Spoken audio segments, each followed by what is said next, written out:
Cette capsule a pour but de vous présenter le fonctionnement de base d'un dispositif de laboratoire appelé protoboard, afin de vous préparer au laboratoire dans lesquels vous retrouverez cet appareil. Qu'est-ce qu'un protoboard? Un protoboard, c'est ça, mais on y reviendra dans un instant. Tout d'abord, que signifie le terme protoboard? Proto, c'est le nom d'un gardien de but, mais c'est également un mot désignant un objet qui n'a pas terminé son évolution, ce qui est par exemple le cas d'un prototype. Un prototype est un modèle initial, incomplet, d'un équipement destiné à donner une idée du produit fini. Dans le cadre des laboratoires, vous n'allez pas réaliser un produit fini. On ne vous demandera pas de souder les éléments électroniques ensemble, de mettre tout cela sur une carte comme celle que l'on trouve dans un ordinateur, et d'emballer tout ça dans un beau boîtier gravé d'une pomme blanche. Au laboratoire, le but sera de réaliser un prototype d'amplificateur audio en connectant ensemble, de la manière la plus aisée possible, les composants électroniques. Vous vérifierez ainsi que les circuits mentionnés dans le cours fonctionnent effectivement et ne sont pas uniquement les délires de votre professeur. Par ailleurs, board est un terme anglais qui signifie une surface plane, et donc vous l'aurez compris, un protoboard est une surface plane sur laquelle vous pourrez réaliser un prototype électronique.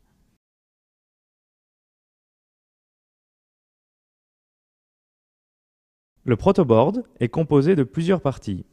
La plus intéressante étant un ensemble de trous qui sont des points de contact électriques pré-câblés. Sur ces points, vous pouvez soit insérer un câble, soit une borne d'un composant électronique, comme par exemple une résistance.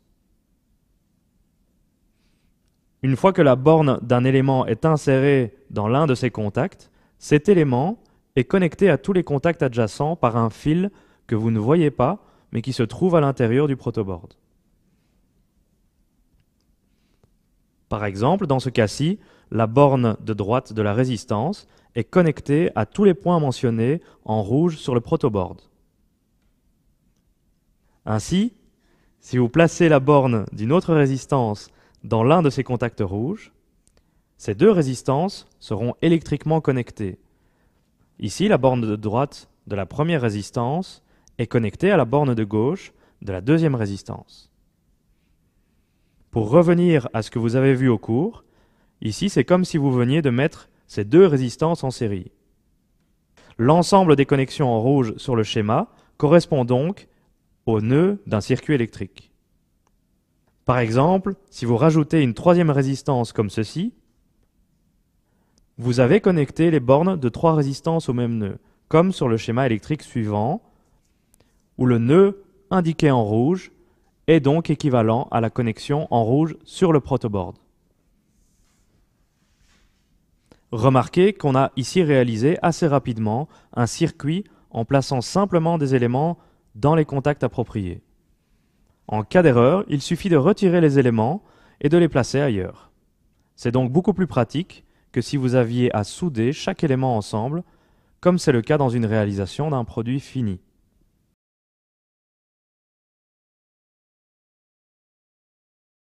Toutes les connexions à l'intérieur du protoboard ne sont cependant pas faites comme dans l'exemple précédent. Il existe deux types de connexions, les lignes d'alimentation et les supports de circuit. Intéressons-nous dans un premier temps aux supports de circuit. Dans cette zone, des blocs de 5 points de contact comme celui-ci sont reliés entre eux. Ce petit élément de connexion est ensuite répété jusqu'à la fin de la zone. C'est ensuite la même chose pour toutes les autres rangées des supports de circuit, c'est-à-dire une simple répétition d'un élément de base qui est une connexion de 5 points. Attention, il n'y a pas de connexion entre ces deux parties, ce que les étudiants ont parfois tendance à croire. Il y a bien une séparation ici entre les deux rangées de 5 points. Les supports de circuit sont au nombre de 3 sur le protoboard et sur chacun sera construit une partie d'un circuit électronique. Dans votre laboratoire, ce sera également le cas, mais ceci est expliqué en détail dans les énoncés.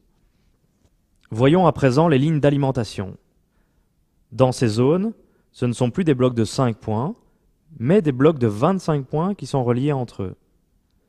Attention à nouveau, il n'y a pas de connexion entre cette partie-là et cette partie-là. Il n'y a pas non plus de connexion entre cette partie et cette partie.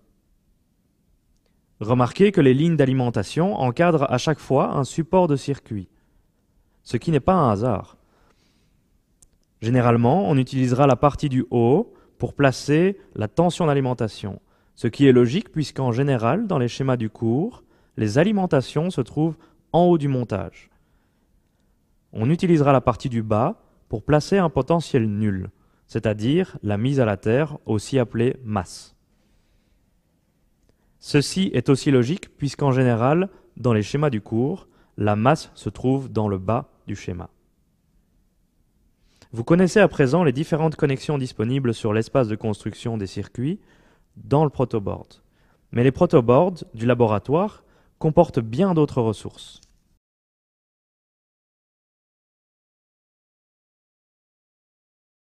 Sur la droite se trouvent des interrupteurs qui permettent d'étudier l'électronique numérique.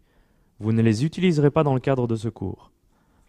Sur la gauche se trouvent 5 bornes portées à différents potentiels électriques. Ces potentiels ne sont pas apparus là par magie, ils proviennent de sources de tension continue alimentées par le réseau 220 volts alternatif, et c'est donc la raison pour laquelle vous devez brancher votre protoboard à une prise de tension murale. Et surtout, allumer ces sources avec cet interrupteur. N'oubliez pas ce petit détail au laboratoire. Les potentiels continus disponibles sur les 5 bornes sont les suivants: plus 12 volts, plus 5 volts, 0 volts c'est-à-dire la masse, moins 5 volts et moins 12 volts.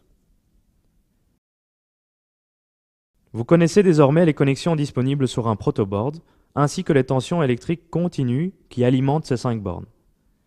Vous êtes prêt à attaquer la capsule suivante, qui vous expliquera comment réaliser un étage amplificateur de tension à transistor sur un protoboard.